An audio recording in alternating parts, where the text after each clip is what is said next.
the Prime Minister faced an urgent request from Labour leader Jeremy Corbyn to comply with the World Health Organization's (WHO) plea to test people for coronavirus.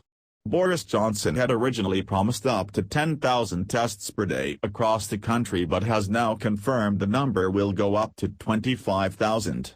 Responding to Mr. Corbyn, he said, quickly on testing, just to reassure him, we're moving up to 25,000 tests a day. And on PPE and equipment for NHS staff, he's absolutely right to raise this huge concern, obviously to everyone, that our NHS staff should feel that they're able to interact with patients with perfect security and protection. So there is a massive effort going on comparable with the effort to build ventilators to ensure that we have adequate supplies of PPE equipment, not just now but throughout the outbreak. On Tuesday, the Prime Minister and the Chancellor Rishi Sunak vowed to do whatever it takes to buoy the economy, as the number of people thought to have COVID-19 in the UK rose to 55,000 and the death toll climbed to 71. Measures unveiled by Mr. Sunak on Tuesday evening included government-backed loans worth £330 billion, equivalent to 15% of GDP, to help businesses which need access to cash, and a package of tax cuts and grants worth more than £20 billion.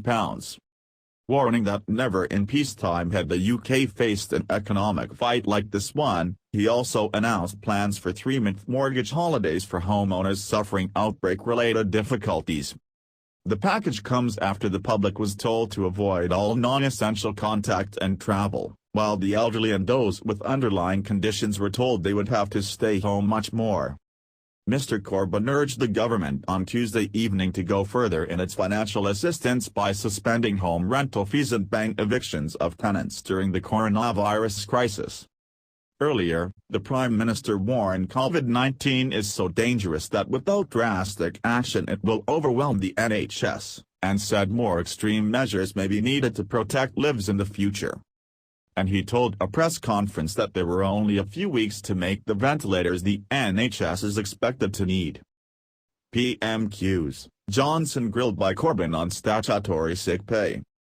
It came after the government's chief scientific advisor Sir Patrick Vallance told MPs it is hoped the death toll can be kept to less than 20,000 as he told of the huge amount of strain the health service will be under from COVID-19. In a hearing of the Commons Health Select Committee, Sir Patrick was asked whether the expected death rate was 1 fatality for every 1,000 cases, which would mean that there are potentially 55,000 cases at present. He said, "We've tried to get a handle on that in SAGE, Scientific Advisory Group for Emergencies, and if you put all the modelling information together, that's a reasonable ballpark way of looking at it. It's not more accurate than that."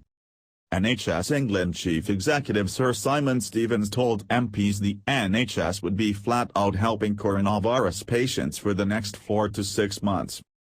He has sent a letter to hospitals telling them to prepare for a large influx of patients requiring ventilation and ordered moves to cancel non-emergency surgery by April 15 at the latest, alongside the discharge of medically fit people to free up beds.